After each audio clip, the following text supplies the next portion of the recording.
Hello' গাইছ, বৰ্তমান মই আছোঁ চকৰ পৰা মই ঘৰলৈ উভতি যাই আছোঁ। উভতি যাই থাকোঁতে ভাবিলোঁ এটা মিনি ভ্লগে বনাই দিওঁ, সেইকাৰণে ভিডিঅ'টো কৰিলোঁ গাইছ। আজি হৈছে 23 তাৰিখ শনিবাৰ। আজি ৰাতিপুৱাৰ পৰা বৰষুণ দি আছে কাৰণে আজি কলেজত যোৱা নহ'ল গাইছ।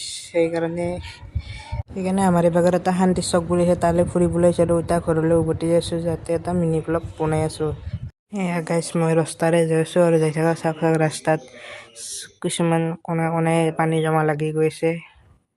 বৰষুণ অহাৰ কাৰণে ৰাতিপুৱাৰ পৰা বৰষুণ আছিল কাৰণে এতিয়া পানী জমা লগা হৈ গৈছে কিছুমান জেগাত চাওক গাইছ।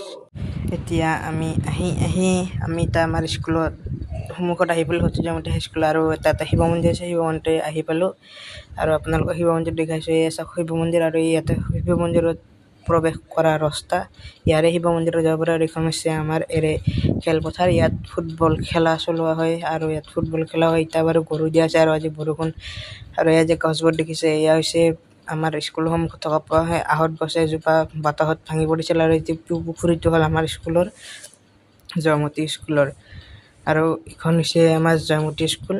কেতিয়াবা জয়মতী স্কুলৰ ওপৰত এটা ভিডিঅ' বনাম বাৰু, লং ভিডিঅ' জয়মতী স্কুলৰ ওপৰত। এতিয়া আজি নবনাওঁ, আজি এনেই দেখিয়াই দিছোঁ আৰু। এয়া জয়মতী স্কুলৰ প্ৰৱেশ কৰা ৰাস্তা। আৰু এয়া হৈছে যোৱা বছৰ 2025 বৰ্ষৰ উত্তীৰ্ণ ছাত্ৰসকলৰ বেনাৰ। আৰু এয়া স্কুলখনত এয়া চাওক গাইছ, স্কুলখনৰ চৌহদৰ আগফালটো সেউজীয়া উদ্ভিদেৰে আবৃত, আৰু ইয়াত গৰমৰ দিনত জিৰণি ল'ব পাৰি। আৰু স্কুলৰ চৌহদটো সেউজীয়া উদ্ভিদেৰে আবৃত কাৰণে ভাল দেখা হয় বাহিৰৰ পৰা। আৰু এয়া হৈছে স্কুলৰ আগফালে থকা ৱালবোৰৰ চাৰিওভাগে নাই। আৰু গাইছ, খেলপথাৰখন আৰু একবাৰ দেখুৱাই দিছোঁ। খেলপথাৰখন বহুত ডাঙৰ হয়। আৰু মই এতিয়া ঘৰলৈ যাই আছোঁ মানে। আজি বৰষুণ দিয়াৰ কাৰণে চাওক আমাৰ ৰিজাৰ্ভত পানী জমা লগা হৈ গৈছে। পানী জমা লাগি গৈছে একেবাৰে চাৰিওভাগে।